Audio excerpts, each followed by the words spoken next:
Hey, Fanboy Nation. This is your pal Daffy Duck, and you're watching. We're watching Fanboy. Fanboy, etc. Fanboy Nation. I assume Tom.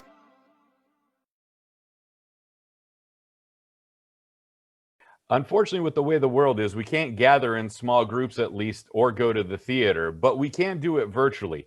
A play that was airing last night called The Black and White Cookie, written by my good friend Gary Morgenstein and directed by Joan Kane, are here with me to talk about the play. How's everybody doing today? We're doing fine. A little sleepy, but happy. Yeah, we're good. Well, congratulations. I was watching the table read as it was going through. You're one guy who's in Los Angeles. I believe his name was Morty. I was slightly distracted by him only because he had the New York backdrop behind him, but it was reflecting in his glasses as well. Yes. So I thought that was a little funny, actually. Yeah. Which I could actually see in Gary's eyes because Gary reflects New York. Yes, in every way. You can see, originally we were planning the night of the premiere, to hand out bagels, iconic black and white cookies. We had Bagels Bakery was our corporate sponsor. Man plans, God laughs. Well, that's, Joan, as the director, could talk about the intricacies of Zoom and the things you try to do and can't do, and the things sometimes, as she was talking afterwards, the things you could do better about the intimacy of Zoom theater. Mm-hmm. Yeah. Totally. Well, Go ahead. Oh, no, I was going to say let's start with that, and then we'll backtrack to the play and how it was developed and how Joan came on. Okay. Basically, when we closed down, I said to myself, it's not enough to survive this pandemic. We have to thrive. And one of the ways we do that is by creating art and telling stories, and especially stories about our shared humanity. So I said, okay, what are the tools we have? We have plays, we have actors, we have directors, and we have Zoom. So I set out to actually educate myself by doing how to use Zoom. And that's what I did. We created a reading series called Survival is Insufficient, which Gary had a play in it too. And it was 10 full-length plays. And my company, Ego Actus, produced it on Zoom. And Gary then came to me and he said, Joan, we kind of got the Zoom thing down. Let's do Black and White Cookie, because I'm tired of it, just sitting here. And I agreed. I said, you're absolutely right. It's like last year in March, we were supposed to open and we had all the ingredients, but we didn't bake the cake because we didn't have the last ingredient, and that was the audience. So what we decided to do was, bake this cake a little bit more and do it a little bit on Zoom. It's not going to be fully baked until we actually get into a real theater, which we hope will happen in September. But some of the difficulties of Zoom is technically we don't know if it's going to work. People have echoes and, their Wi-Fi and, older computers versus younger computers, a green screen, all the lighting you need. I mean, there's so many elements technically that we had to set out and learn about. And that's what we did. We learned about it. And what I do like about Zoom is that it has a way, it's the great equalizer. So it's not elitist. You don't need to bring you don't have to have a lot of money to do Zoom and to actually, go to a Zoom reading.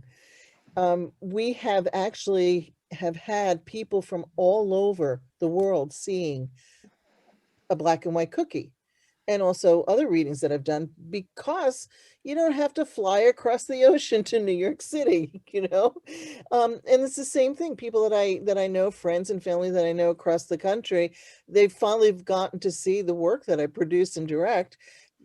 They haven't been able to come to New York City and see live productions.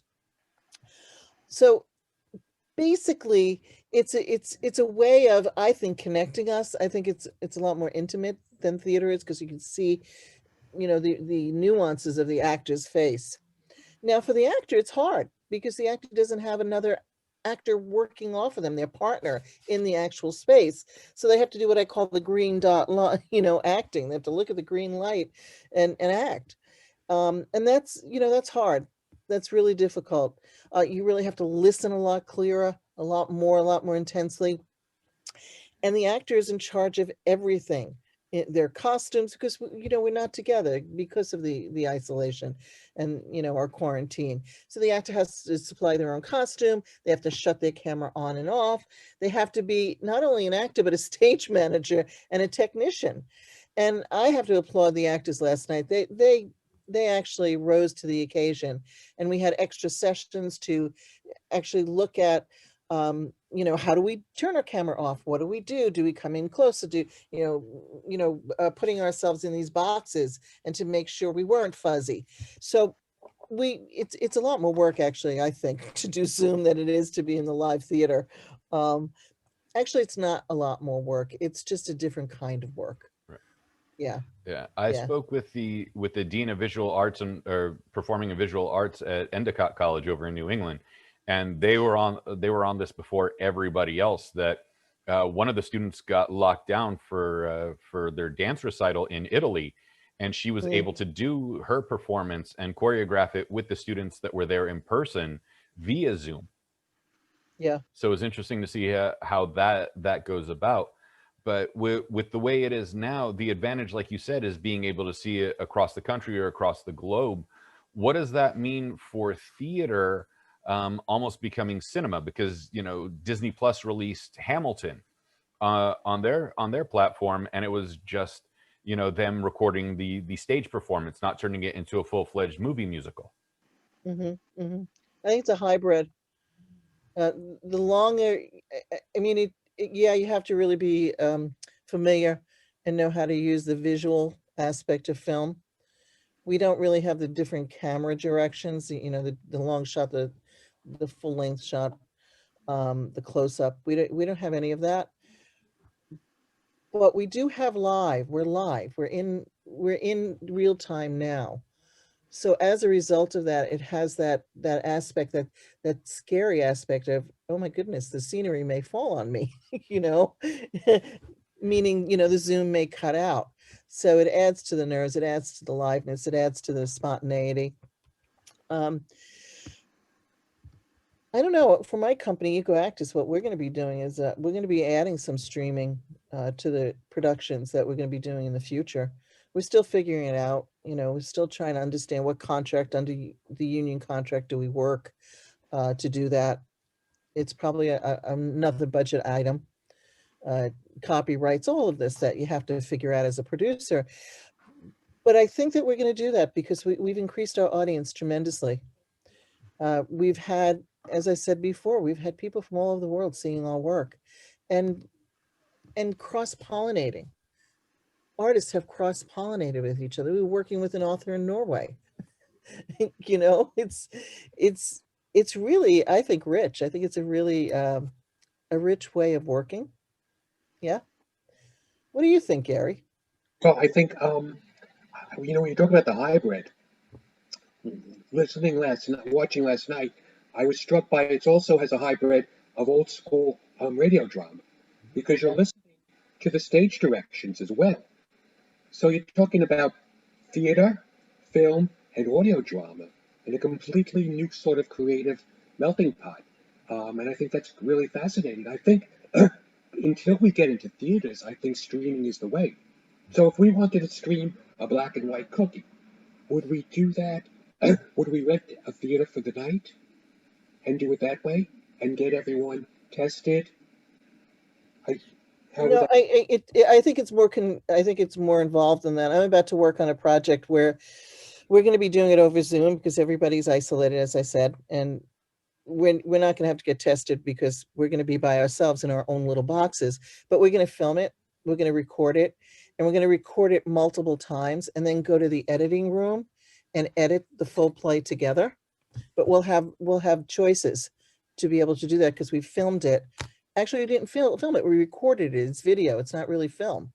But it will be there. It will be in our box, in our toolkit to push them together. And I'm working with a DP, director of photography. I'm working with a lighting designer who does TV and video lighting. And I'm working with a professional editor. So it's longer. It's going to take longer. There's a whole step in there called editing and seeing the dailies and understanding, oh, I like that shot there. And the lighting wasn't correct here. And of course you have to color correct it when you edit together. You have to make sure the lighting is even. It's a lot more, I think it's a lot more complex. Well, Gary, let's go back to the foundation of all this, and that's the written word, the story. How did you Yes. come up with a black and white cookie, and why did you want to tell this story, especially leading into, unfortunately, the COVID era? Well, originally we didn't know that. And I wrote the play because I wanted to look at what happens. I wanted to look at modern prejudice.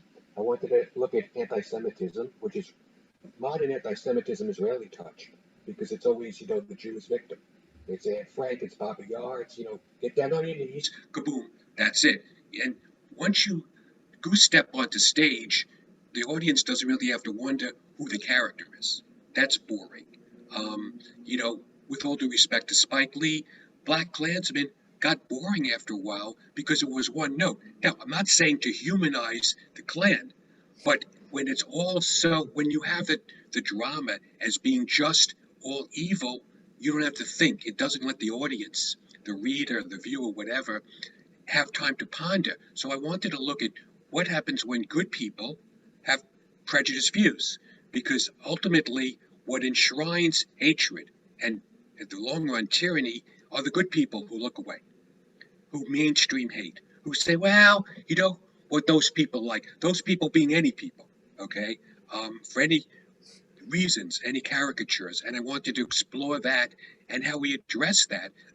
And of course, excuse me, the challenge in our society is, and Rossi and I have had these discussions many times, as have I and Joan, you can't talk about things without being tarred that you agree with it. You can't say this happened in history while you agree with it. No, history's ugly. All our personal histories, we've had ugly times, nations, peoples. So, but you have to try to figure out why things happen. So why would someone be prejudiced? You don't excuse it. You don't justify it, because hate is hate. But if we understand why, that gives them the story arc. We see what happened, and then we see how they come to the other side. Now, in a black and white cookie, it's not all sweetness and light at the end. There's still, people still have their views, as you know, Aussie, but we have people listening and respecting each other. And you have two seniors. You have an African-American newsstand owner, Harold Wilson, who's conservative. You have the senior 1960s style communist Jew, Albie Sands, and they don't seem to have much in common, but yet they do at the end of the day. And so it's, at the end of the day, we all have more in common than divides us. But we all focus so much, for so many sad reasons, on what separates us, on the demonizing, on the hate, instead of, hey, we're all people. We all put our pants on one leg at a time, as the old saying goes. And how many Yankees fans are going to get mad at you that you made him a Mets fan? Well, you know what? It's still a New Yorker, so they're going to have to live with it. And then, Joan, after reading the story and realizing that it wasn't, the stereotypical African American is magical, or the wise sage that's become so pertinent in the last 150 years of cinema, and then making him more conservative, while the 60s radical is the more far extremist Jewish character. How did that appeal to you in wanting to tell the story of a black and white cookie? One of the things that I wanted to say is, with the black and white cookie, not only are we looking at racism, we're looking at humanity's lack of compassion for each other, okay? And what happens is that in the end, it changes. People change. And so there's a hopeful message there. There's this message of, we can have all this baggage, we can have all this past history, but we can still come together. And that was a story I wanted to tell. I actually believe that, you can't really cure things. You can't really heal until you open up your suitcase and look at the dirty laundry. What do I have to wash? Do I have to, how do I have to use bleach on this? Do I have to use, a stronger detergent? What do I have to do? And that's a metaphor of what's going on in our country right now. There's a great deal of healing that needs to have happen. And that's what happens in Black and White Cookie. Literally. I mean, Albie Sands is sick and Harold helps him to heal. So I'm not giving anything away because it leads up to it. It's a beautiful lead up, but um I really think you need to look at it first. And that's what Gary's talking about. He's talking about let's examine history. Let's look at history. That old saying is you can learn from history. If you don't pay attention to history, you're gonna continue to go through the events of the past. Yeah, that's why I wanted to direct Black and White Cookie. I love the characters. I think they're really unique characters, though they're New Yorkers. Yeah. Well, those of us from California won't hold it against you. Oh, good. Yeah. For a few decades, and Gary has heard me say this, whether you're red state or blue state, when you mix red and blue together, you get purple, and all of society is left bruised. And I thought it was funny at the inauguration that the majority of people were wearing purple as a sign of unity rather than the bruises that the American people have suffered at least the last 20 years. And wasn't that for sure? Weren't they wearing purple because they're Shirley Chisholm? What's that? She was Shirley Chisholm. She was the first Black woman to run for presidency, and she wore purple. I don't know about that, but I know that the local news here was pushing the narrative that purple is the mixture of red and blue, and it's trying to show unity and healing in the United States. But that could have been another reason too. Okay. Yeah. It's interesting times. I think, all of a sudden it was like New Year. I treated it like New Year's Eve, where everyone thought, oh, it's 2021. Magically, we're free again from this virus and the evils of 2020. Inauguration day, magically everything's changed, and the 70 million people who voted for the other guy don't count anymore. It's this very weird dichotomy. And then all of a sudden we find out that there was an invasion into northern Syria, with U.S. troops. Not invasion is the wrong word, I'm sorry. But, an entrance from the Iraqi side into northeast Syria by U.S. troops. And that was completely ignored in the news. And then, the twin bombings in Baghdad that happened just yesterday. And that was ignored by the news. Like, how do we get this notion of just because our favorite son, that's, that political quote of our favorite son won, we ignore everything else that's going around and just have this big celebration? Like, where's the accountability come, even if it is for people on our side or the opposition side? I think, part of the problem, and we try to show this in the play, is it's really not about the politicians. It's really about the people. And sometimes, you have the celebrations and you win, and then the next time you lose, and that's just, as my beloved Winston Churchill said, democracy is the worst form of government except for all the others. Because this is the process, and we all go through it no matter who you support. But at the end of the day, it's not about what's happening in Washington or Sacramento or Albany or any of the states, capitals, or the corridors of power. People determine it. And it's our interactive relationships with each other that determine how we move forward and how we get along as people. Whenever someone comes to visit, once upon a time, before the pandemic, when people would come to visit me in New York, I would always insist that they go on the subway with me. And they go, well, the subway.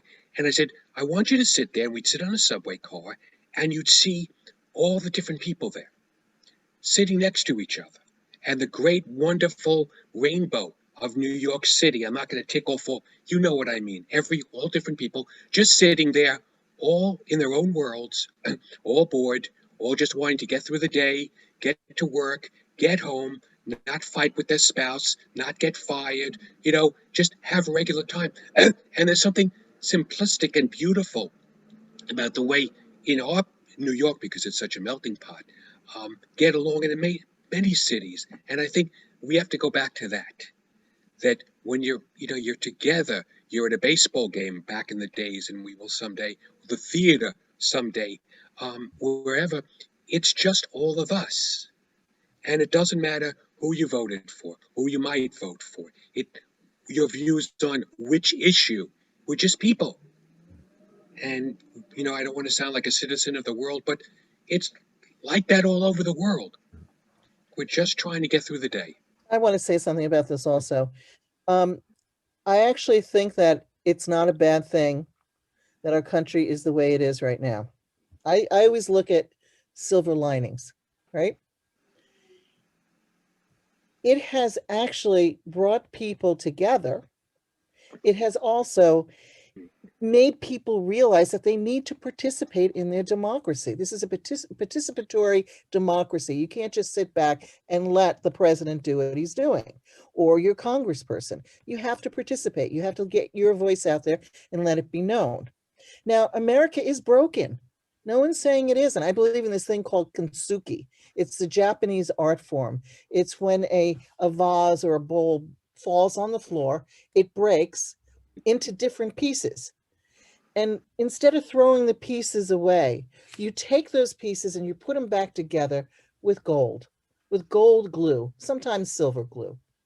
And what was once an ordinary bowl now becomes even more beautiful than it originally was. And that's the metaphor I'm using for America right now, for the United States right now. We're broken. These pieces are going to come back together again. It happened during the Civil War. And yes, I think that there's always been this underlying, racism and supremacy in our country.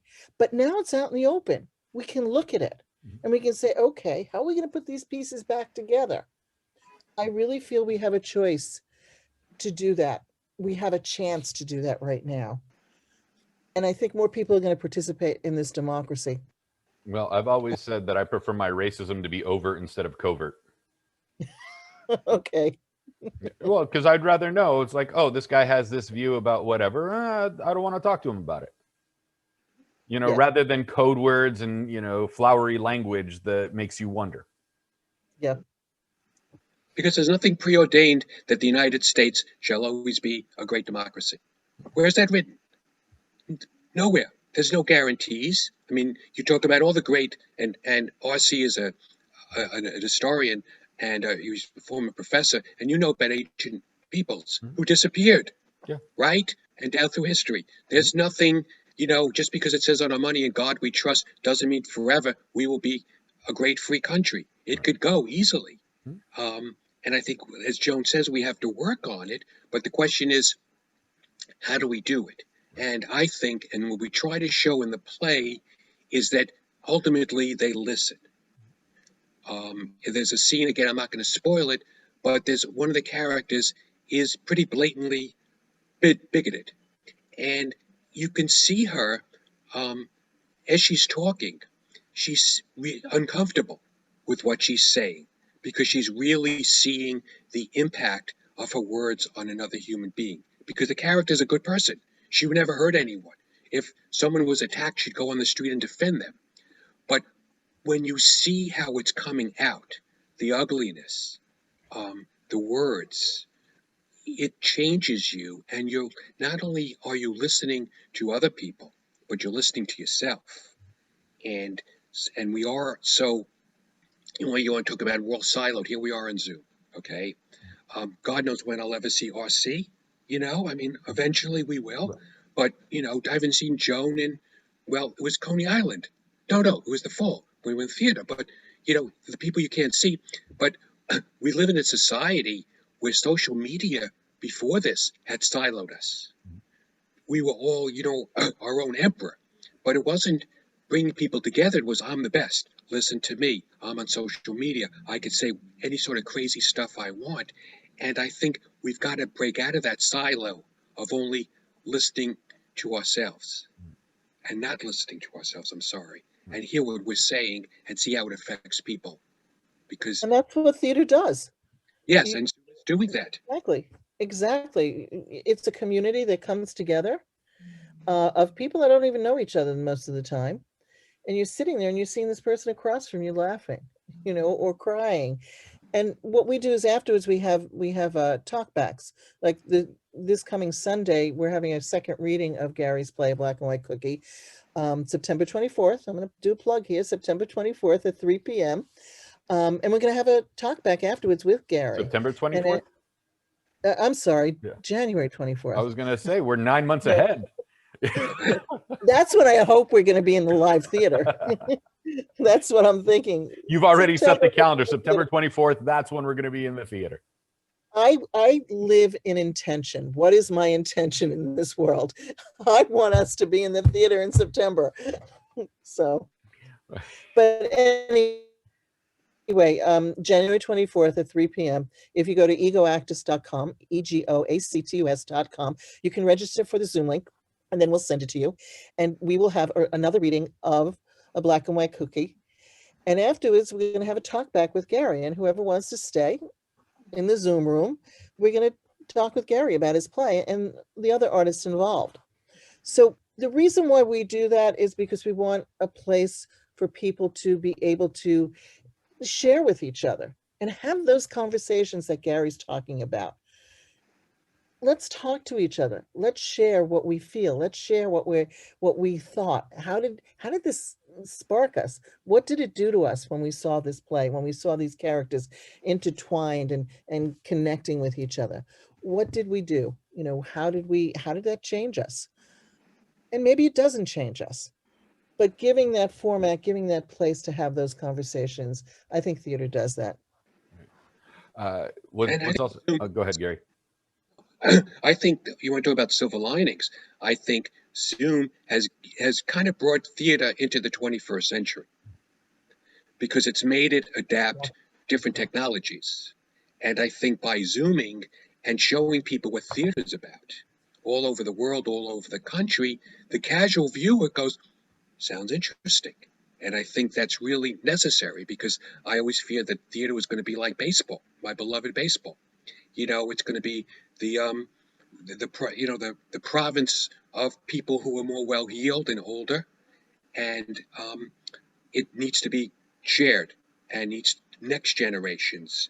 And as Joan talks about, the cross-pollination of artists. So I think there could be some very exciting things coming out of Zoom. Well, let's hope for it. One thing that Joan mentioned about theater being a community. When do we stop judging at this point? I mean, the story is going to take the Black and White Cookie takes us in different directions and an emotional journey. But like you mentioned, someone over there laughing, but what if it's a joke that they found funny that you found offensive? How do we keep from judging them when we don't know their personal experience and if they're relating to something that happened in their real life?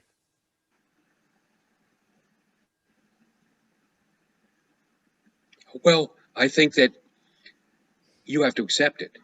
You have to accept, as a writer, I try very hard not to think for the audience or the reader, if I'm writing a novel. It's up to you, RC, to decide. I'm not going to say, no, this is a bad person. You should hate this person or you should love this person. And I think I'm trying to show you the same respect as I would show anyone else for their views. And I think that's really important. I think with Zoom, obviously, you're not hearing anything. You're not hearing author at the end. I'm sorry, that would have been nice to hear, but you can't have that anymore. So you lose that intensity, the energy, the looking around. And it's interesting when you're in, and Joan will confirm this, in a theater, sometimes people don't laugh right away. They wait until it seems it's okay to laugh, right? At the first joke, oh, it's funny, it's okay. So you lose that in Zoom, but you also get the sense of them thinking for yourself as well, because you're also conversely not influenced by not having the energy. It's up to you to make your decision. You found that funny, you laughed, you found that poignant, you thought what rubbish that is. And I think thinking for ourselves and individual accountability and individual responsibility is also important. Well, that's a powerful statement, and I think we need more thinking and less judging. Hopefully academia follows in that suit again without being what they taught us K through 12 of regurgitate the teacher's ideology back in your own words. You know what? I was an educator, and I So was never I. did that. I Yeah. had quite a few teachers that tried to force us to do that. They'd tell us, what's your opinion? And then downgrade you if you disagreed with theirs. Well, it all depends. I taught, and I'm from Bank Street College. I have an MS in museum education, which allowed me to also teach in a classroom. And I mostly taught elementary, even though I taught in graduate school at Fordham too. But we were very much into, or the philosophy behind it, the John Dewey philosophy behind it was, you have to give the kid an experience. If they have experiential learning, that's what's going to teach them. That's how they're going to be really, really educated. It's not just about regurgitation. It's not just about chalk and talk, where the kids sit there with their heads open and their hands folded, and the teacher comes with a pitcher and pours the information into their head. That's not what it's about. It's about them finding out for themselves, discovering and exploring. So there's a revolution going on in education. It's been happening since the early 1900s with John Dewey. And there are schools that have taken up that torch and are really doing it. The public schools in New York City, not all of them, but a lot of them. Now, what happens here is that we have this schism between the testing, being quantitative, like how can I test you, and then the actual learning. And that's where there's a conflict. But a lot of teachers today don't do that. I really have to say that, because I was a teacher, I was a trainer, I was a staff developer. I'm not saying that there aren't teachers around that haven't done that. Right. There are, but I think it's becoming out of fashion. Well, let's hope, because when I was getting my teaching credential, I had a completely different experience, and I saw the way they were treating the kids. And I remember my own public education, which I do not value whatsoever after those two experiences. But well, that's why I wanted to teach. Yeah. And that's, I had a horrible education. I sat and, I was educated by the nuns. And if you talked, you'd get hit, you couldn't express yourself. The way I expressed myself was becoming an actor in the theater. That was the amazing thing that happened for me. But I also was an artist in residence in different schools. And I saw how art can really crack open a person, a kid, and give them voice, give them the ability to talk and share and form their own opinions. I understand what you're saying when you talk about being horribly educated. Yeah, I get it. I mean, don't get me wrong, like you, I also have advanced degrees. It's just that it was up until getting to college was the problem. Yeah. Yeah. But unfortunately, we're running out of time. Gary Morgenstein, Joan Kane, thank you so much for your time. A Black and White Cookie will be showing again on Sunday with a reading and a Q&A afterwards. Joan, remind us where we can go to that link and recite the website a little bit slower this time.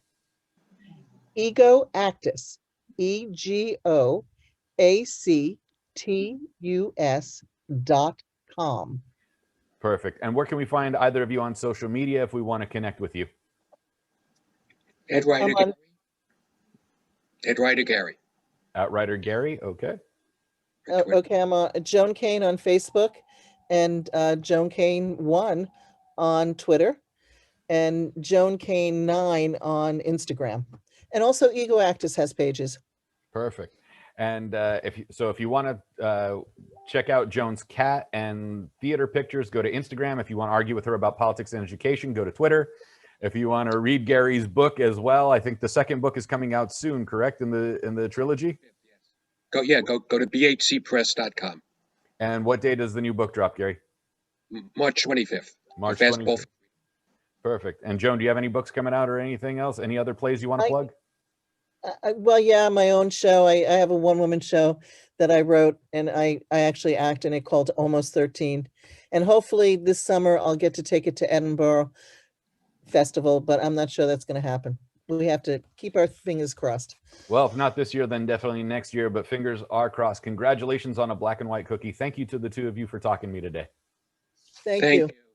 Bye-bye. Take care. Bye.